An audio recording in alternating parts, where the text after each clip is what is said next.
Good morning guys. सकाळचे वाजले होते 5:30 आणि मी चाललो होतो कामाला. आज लवकर चाललो होतो बिकॉज जाग आली, म्हणलं जावावं. तर येऊन बघतो इथं काय, इथं रोजचा मेंबर इथंच बसतो हा, आणि मी आल्यावरतीच निघून जातो.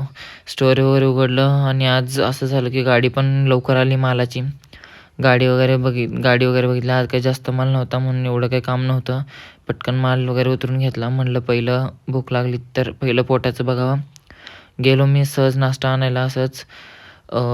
थोडंसं चहासोबत काहीतरी बघितलं न्यू ट्राय करावं म्हणून. तर इथनं मी हे नवीन ब्रेड घेतला. त्यानंतर जोशीला आलो, पार्सल घेतलं नाश्त्यासाठी. त्यानंतर मग पुन्हा गेलो स्टोअरवरती. उरलेलं बाकी सर्व कामे करायची होती.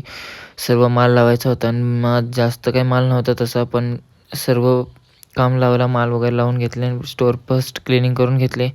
त्यानंतर पेंडिंग ऑर्डर होत्या, ते दोन्ही ऑर्डर कंप्लीट केल्या. ऑर्डर वगैरे कंप्लीट केलं, OTP वगैरे सर्व घेतलं. पुन्हा स्टोअरकडे गेलो, परत 2 ऑर्डर पडल्या होत्या, त्या ऑर्डर घेऊन गेलो. तर मधातच पाऊस लागला. ऑर्डर वगैरे कंप्लीट करून आलो स्टोअरवरती आणि त्यानंतर 2 ऑर्डर पडल्या आणि हे माझ्या शेवटच्या ऑर्डर होत्या. ऑर्डर देऊन घराकडे चाललो आहे. आजचा ब्लॉग थोडा जरी आवडला असेल तरी लाईक आणि सबस्क्राईब करा.